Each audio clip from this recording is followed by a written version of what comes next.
Hey guys, it's Amaz here, and today I want to talk about Hearthstone's ladder and the meta situation right now, and why I don't personally find it to be super enjoyable. I'm sure a couple of you guys share the same opinion, and so this video is to discuss some of those points. And I kind of nailed it down to three main things that's happening right now that other metas don't really have as much of. And the first point I don't make is that the diversity in decks right now is at an all-time low. There's not enough archetypes, basically. Hearthstone used to have 9 classes, and within those classes, there's different types of decks, right? So, for example, there will be the combo Malygos Warlock list. There will be Zoolock. There'll be Handlock. You know, there's so many different archetypes. But now, if you're Warlock, you're Reno, right? If you are Shaman, then you are mid-range Shaman. And if you're a Warrior, you are Pirate Warrior, because you can't be Control Warrior, all the J Golem stuff. And there's also a lot of different reasons why you wouldn't play Control Warrior right now in this matchup, in this meta, right? Which makes it seem like that, there's not enough decks to play against, right? There's also the Pirate package, which is Small Time Buccaneer and Patches, which is super strong. And then there's also the Reno package, which is Reno, Kazakis, Bran, and along with other cards, which is super strong. The two packages also kind of make it so that the meta is more monotonous, right? When you go against a Warlock, Mage, or Priest, then you instantly realize, oh, this is a Reno deck, or this is a control deck, right? That's more specific.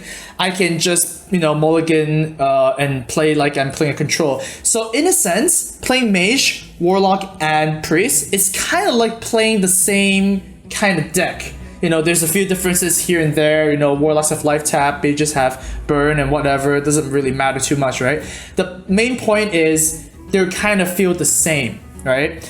Now, we also add on that Paladin Hunter is actually gone because, if you want to play Paladin, why not play a Reno deck? Reno deck does what Paladin does, but better, right? In a mid-range and more control style. And also Hunters are kind of gone because they can't really utilize Small Time Buccaneer and Patches as well as the other classes. So if you want to play Hunter, why not play the, Pirate Rogue, Pirate Warrior, or Shaman instead, right? They just have, they're just better at it. It just seems like that Hearthstone ladder doesn't have that much variety right now, and it's kind of hurting the diversity of things. It's also mainly because of the classic cards being too good. Warriors have Fire War Axe, and it's always going to be there. It's a vanilla card. It's never going to change. So that pretty much brings us to a second point, where there are just too few options when you deck build, because the pool of card choices is so small. So like I said, vanilla cards are just so powerful, right? You have Swipe, you have Fire War Axe, you have Backstab. There will never be a card that's printed in the expansion that's better than these cards that I just mentioned, right? They're just bread and butter. When you build a Druid deck, you automatically have, 6 fewer slots because it's automatic 2 Innervates, 2 Rafts, and 2 Swipes, right? They're just too strong. These cards are just like so above the curve that decks kind of feel the same. So now we're in like the 3rd year of Hearthstone, I guess, from release. So yeah, the first year of Swipe would be very interesting, whereas the 3rd year of Swipe becomes a little bit less interesting because people have already seen the card, people know what it does. We kind of want some more variety, right? And we would expect variety to come with expansions, but unfortunately, I think Mean Streets of Gadgetzan didn't hit the mark of introducing more cards to the meta that are good, right? There's too many fillers, basically. That's basically my point. If you look at all the legendaries of Mean Streets of Gadgetzan, only Kazakis and Patches are really played. I mean, sure, IS played, but I mean, the whole list of other legendaries, right? They're just not good enough. They're too techy, they're too, the effects are too janky, and they're just not good. And when you don't have enough options to deal with the things that are happening right now, such as Shaman, right? You have a problem. On the flip side of the coin, Blizzard also introduced a lot of high-statted minions, such as Cabal Talon Priest and Dragon Operative, which are minions that are overstatted, right? So 3 mana 3/4 with an additional effect, and 5 mana 5/6 with an additional effect. And this effect isn't even small. This effect is give it minion +3 health, which is insane, right? And also draw a card, but discover a card instead, right? Like, these effects are so up there that you would expect that it's not found in a vanilla static body, but they are.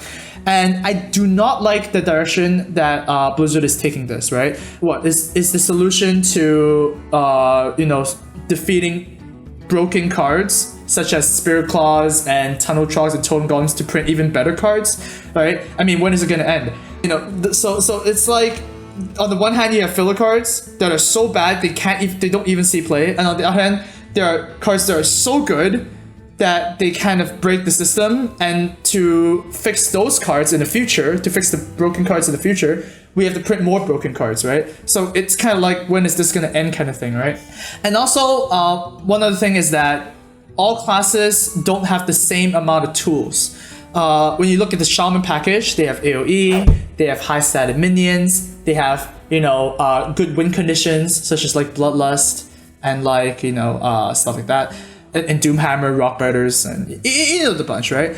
It just feels unfair that the other classes don't have, visible weakness. I mean, the best example of a visible weakness is Priest, right? With 4 attack minions, because they can't actually remove it and whatnot.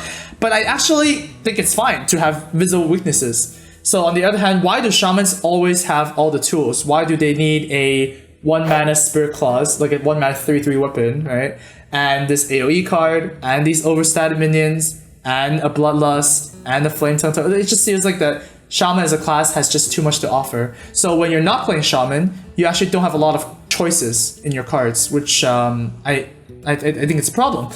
And finally, the last point I want to make for the Hearthstone meta being so stale is that there is a lack of change, right? If we're following Hearthstone, we usually go through periods of 4 months with no changes. New set comes out, there's usually no changes unless absolutely necessary, and then there's a new set. Because Blizzard's idea of balancing cards and having a nice, good meta is that, there's new cards, so the new cards should be countering the old cards, and then as players, we are responsible to basically figure a way to make it happen, right? We want to brew up some stuff, we want to use our creativity juices to, make the best deck and whatnot. My point is that that's usually not the case, right? I mean, it's a good intentions, right? Obviously, it's good to have players, it's good to have it so that the players feel like they're solving a problem, right? It's like, how do I beat Shaman consistently and whatnot, right? But, like, Blizzard also needs to realize when, it's just not fun to play against a certain class, right? It's just not fun when a Shaman rolls a spell power totem and, the weapon suddenly turns into 3 and everything else is buffed, right? Maelstrom Portal is buffed and whatnot.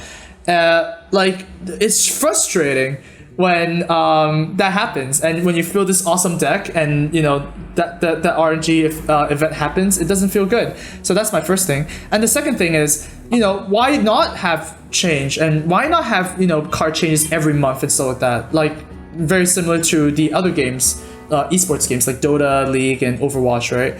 Where they actually have consistent patches to change characters that are broken before the players actually figure out a way to deal with it. I mean, sure, you can actually say that 1 month is enough time for players to kind of adapt to it. But there's a very cool quote that I don't think I'm quoting specifically accurately, but it's from Ice Frog from Dota. He once said in one of his dev blogs that change is good for a game for the sake of change, right? So you're not really just, changing up just because of logic, but you're changing the game just for the change, so it can be more refreshing to play, right? It feels like that when you're playing like one of the games I mentioned, that every month is kind of like a new game. Blizzard doesn't want to do this, doesn't want to change cards constantly because they believe in players' confidence in unchanged cards, so that if they craft the Ragnaros, they always know that the Ragnaros is going to do the same thing. And if players come back to the game, then they are not like too overwhelmed by all the changes, right? But I actually don't agree with that because, first of all, Undertaker was a thing. Undertaker was obviously broken, and it took them like 1 month too late. I remember it was. I think it was a 1 month too late for them to actually change the card and actually fix it because the win rate was skyrocketing and it was crazy, right? And 2, Hearthstone is a digital game, right? Why can't we just take advantage of that, of the digital space, and actually change up cards every month, you know? Why do we need to wait until the meta is solved, right, according to Blizzard, before we make changes, right? Why can't we have a fresh game every month, every now and then, and, you know, shake things up a little bit, instead of just waiting for, you know, the decks to kind of solve themselves, right? Like, my proposition, like, if I was giving, if I can change some things, basically, in Hearthstone, I would make it so that every time the set releases, like 1 month afterwards, there will be a balance change of however many cards. It doesn't matter. Just there will be a balance change. And then there'll be a mid-season balance change where, you know, since sets come out in every 4 months, then it will have, there's a balance patch in 2 months, right? And then the new sets comes out, right? So that, you know, ladder always feels exciting and everything. Because right now, part of the reason that I don't want to play, you know, ladder right now is because, you know, I can say 80% of my games, I'm facing either a pirate deck or a Reno deck. I don't really want to play against the same thing over and over again. And at least in Arena, there's different, you know, there's different stuff that happens all the time, and I get to play with all these sorts of different cards. But yeah, that's kind of what's happening in ladder right now, is that, you know, the same thing happens over and over again. A lot of people raise up the points as well, where there's also not a lot of decision making right now, since Reno decks have a lot of 1-0s. So say that you're aggressive shaman facing against like a Reno deck, the optimal solution for the optimal play you can do is to play around nothing and just go face, right? Because if they Reno at 6, you lose. If they don't Reno at 6, then you probably win, because you can burst them down with reach and whatnot. Like, this is not a meta I like, alright? This is probably one of the worst metas in my opinion, because Pyre Warriors can actually kill you by turn 5, and it's not fun and not interactive for that to happen. I actually felt like that I didn't get to make a decision, right? And even the games I win against those decks, I feel like I didn't make a decision at all, right? I cast my AoEs as soon as I can, I heal as much as I can, and then I drop Reno, right? Yeah, Hearthstone used to be like, you know, there's a lot of, you know, a couple of interesting nuances, you know, sometimes I actually trade weirdly for a little bit of, you know, planning ahead, or, you know, we play off curve, but, you know, we're not doing that anymore. And I think hopefully that changes. So what do I look forward to in the next expansion? Well, my hope is that there's no more filler cards, so no more Worgen Greasers, no more, you know, hired guns and whatnot. I don't think making cards for Arena is a good excuse for making those cards, because drafting those cards in Arena doesn't feel good. Like, you never want to draft Worgen Greaser anyway, so why is it in the set? Like, why does this card exist along with, like, you know, a lot of cards? Like, no more fillers, please. And the second thing is, I don't want any more overstatic cards, right? Like, I don't want to see a 4-mana 4/5 for Paladins that, I don't know, gives your Silverhand recruits +1 attack or something. Like, you get what I mean? Like, vanilla cards with an extra effect pasted onto it, it's not the solution, because, like, when does it end, right? So hopefully that doesn't happen. Those are my two big hopes. They already said that they're going to change some vanilla cards and adjust them and whatnot. Sure, that's fine, but there's always going to be some, you know, crazy cards out there, right? So I hope that, at least with my 2 points, that Hearthstone's going to be a little bit better for everybody. Anyways, I still look forward to the expansion. I look forward to cards, but hopefully the ladder is going to be cool, yeah? I'll see you guys in the next video, guys. This is kind of a long rant. Thanks for listening, and see you guys later.